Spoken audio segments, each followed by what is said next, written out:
Hey there, explorers. Welcome to Curious Sparks, the show where we dive into the coolest, most exciting topics that you love, like monster trucks and yeah, even Barbie dolls. Yep, it's all here. So here's how it works. Each episode is like a mini adventure. We uncover fun stories, discover amazing facts, and honestly, just explore together. And, well, I'm your guide on this wild ride. You can call me Max Velocity. But wait, did you know? Curious Sparks is all about you. That's right. Every time you tune in, you're helping me on this journey of discovery. Isn't it cool to think of yourself as part of this adventure? So, ready to ignite that curiosity and dive in? Let's go. No holding back. All right, explorers.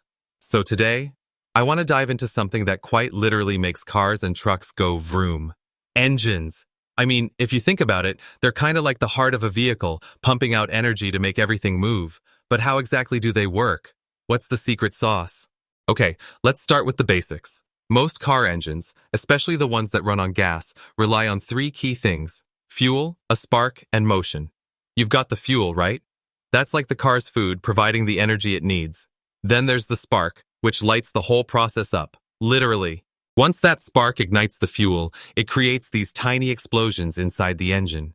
Those explosions push parts of the engine called pistons back and forth, and that motion is what turns into, well, the motion of the car. Pretty cool, huh? It's like a little fireworks show happening inside every engine. Kinda makes you look at your family car a bit differently, doesn't it? Now let me tell you a quick story.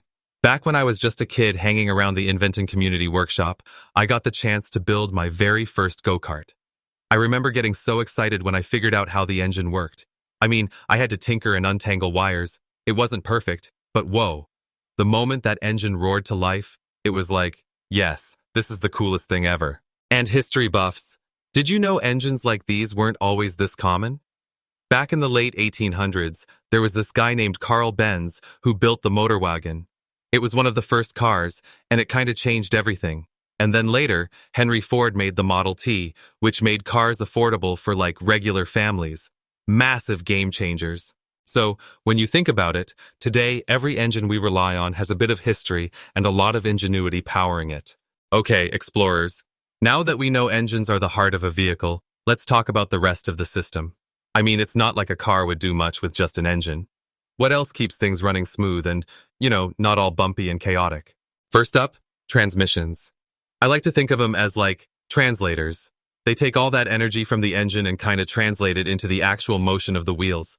Cars with manual transmissions have, gears that the driver shifts, but electric cars like the Tesla Model S, they don't even need all that. It's like magic, but, well, science-y magic. Now, let's talk about brakes.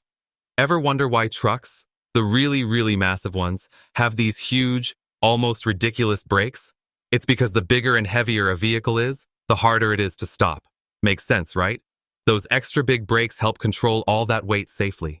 And have you ever thought about how steering works? Like, it's not as simple as just turning the wheel. In electric cars, there's no traditional engine to rely on, yet the steering stays super precise thanks to something called electric power steering. You barely feel like you're moving parts. It's kinda wild. Of course, every little piece of these systems fits together to keep drivers safe and comfy. Whether you're cruising down a highway or like off-roading in a gnarly pickup truck, all these mechanics are working behind the scenes.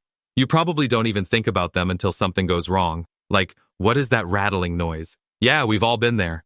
All right, explorers, now it's time to put all this awesome stuff we've learned into action. What if I told you you can actually build your own car? Like, sure, it might not zoom down a racetrack, but creating a little model car can teach you a ton about how real vehicles work. Ready to roll? So here's what you'll need. Something for wheels, maybe bottle caps or old toy car wheels.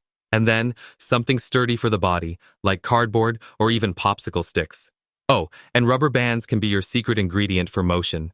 They, kinda act like an engine if you think about it, storing and releasing energy. Easy peasy. First step? Build the frame. It doesn't have to be fancy, just something that can hold your wheels and rubber bands set up together. Then you attach your axle, which is, the part that helps the wheels spin. Now wrap a rubber band around the axle, twist it up, and let it go.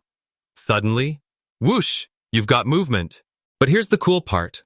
This whole process isn't just about cars. The same engineering magic is behind other inventions, like roller coasters. Ever been on one of those and thought, whoa, how does this thing even stay on the tracks? It's all about forces and motion, just like with vehicles. And robots? Kind of the same deal.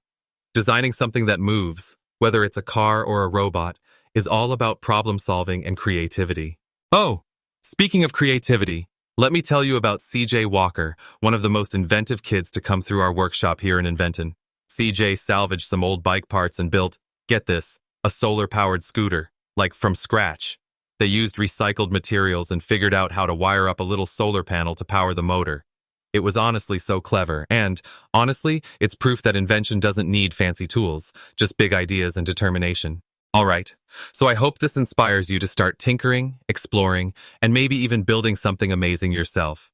And remember, whether it's a little rubber band car or a life-sized invention, the process is where the real magic happens. Who knows what you'll create next? And that's all for today. Thanks for tuning in, explorers, and keep that curiosity burning bright. See you next time. See you.